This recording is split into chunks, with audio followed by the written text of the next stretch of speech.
Hey, how's everybody doing out there? Just wanted to touch base with you all.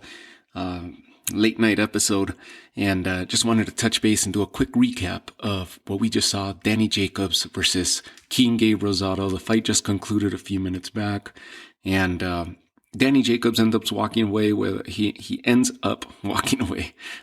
a split decision victory, 115 to 113. I saw it a little bit wider than that. As I was scoring the fight, I gave it to Danny Jacobs in a 117-111, so I had to score a little bit wider.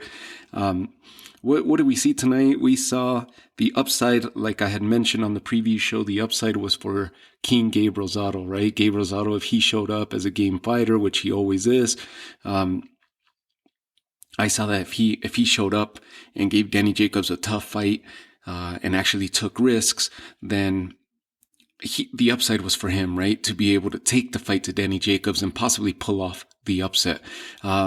Nonetheless, all along, I thought that when Danny Jacobs made the comment that there was levels, I thought that was the most accurate reading to this fight, that there is levels, that Danny Jacobs has better technique, better boxing skill, better ring IQ, and the power and size would become too much of a factor for Gabe Rosado to handle. We didn't see either one of those scenarios play out. Right off the bat, as the first round kicks off, you see Danny Jacobs start letting go of that left jab. He starts establishing his jab, and it looked like he was going to be able to start establishing the pace of the fight. And that didn't happen. Gabe Rosado starts going in and out, trying to land some combinations, double left jab with the right overhand at one point in the first round, repeated that in the second round. And so he was refusing to give in to the pace that Danny Jacobs was trying to set. And from there, we basically saw the same thing throughout the fight. Kind of a slow-paced fight.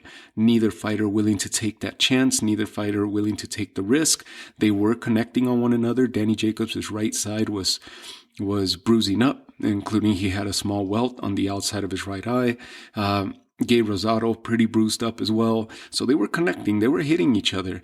Nonetheless, neither fighter was willing to take the risk. Danny Jacobs was not willing to impose his will, his power, his size on Gabe Rosado, which if he would have done so, I really believe he could have taken out Gabe Rosado between the 5th and 7th round, is how I saw this fight playing out. That didn't happen. Gabe Rosado making this a dogfight, just grinding out a type of fight, making it to where it's inside the pocket, inside the phone booth, as they say, pushing Jacobs to the ropes and so forth, would have been the style that I would have imagined Rosado would have approached this fight in, and he didn't either. It was a somewhat of a slow pace, somewhat of a dud of a fight. Nonetheless, it was good to see both of them back in action. You could tell that there was, if a lot of fighters don't believe that they're in ring rust and the inactivity, that it has much, that inactivity will play much of a factor in these fights. It looks like it played a factor tonight. Neither one of them were in the top of their games. Nonetheless, the upside is for Gabe Rosado because he gives a showing in which he takes the loss, but he shows that he's going to most likely be in the ring again fairly soon within the next few months. He went against one of the top contenders at 160 and top contenders at 168, and he held his own. He held his ground. He stood his ground, held his own, and didn't take major damage. And didn't take any major risks either. So he's going to live on to fight another day and maybe get himself into another decent name fight with a decent name opponent. Another payday for him. So he showed that he's not on his way out yet. And that was a key factor, right? For him, the plus side is that he didn't take any major damage. For Danny Jacobs, it doesn't look very good, right? Although he did win. I thought it was fairly clear that he won. He pulled out this victory. I was expecting him to just show up and make a statement on this fight and start 2021 as a willing contender, as a contender ready to take on all comers. And now it's almost like he has to go back to the drawing board. They'll try to get him a big fight eventually, and I'm sure he's definitely gonna show up for his next bout if it's a bigger name. And that's possibly what happened. What we saw here is that he just he wasn't ready for this one. Like this fight didn't seem to have waken him up. It didn't wake up the monster within Danny Jacobs to give a better showing.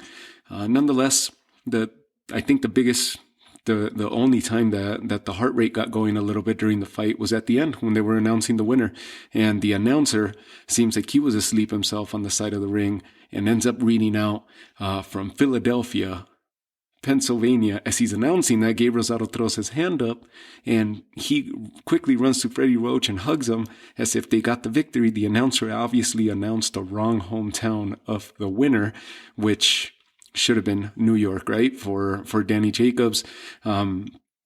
He announces the wrong hometown. There's a little bit of confusion going on and who won, who this, who that. And that's going a little back and forth. Eventually, it got cleared up fairly quickly. Danny Jacobs jumps on the turnbuckle, raises his hands, walks out of the ring, and then has his interview with Chris Mannix from DAZN.